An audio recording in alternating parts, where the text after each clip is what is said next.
বালিকা খ বিভাগ চামেচ মার্বেল দৌড় বিপুল সংখ্যক ছাত্রীদের অংশগ্রহণের মাধ্যমে শুরু হতে যাচ্ছে।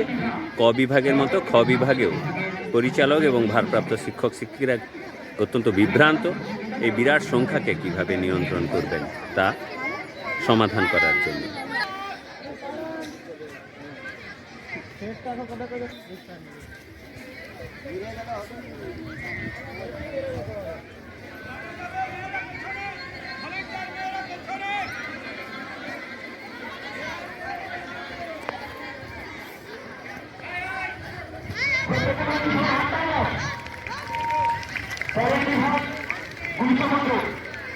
বেশ আকর্ষণীয় একটা প্রতিযোগিতা। কেউ কিন্তু ট্র্যাকে ঢুকবে না। আমাদের সম্মাননীয় শিক্ষক শিক্ষাকর্মী এবং শিক্ষিকারা রয়েছে।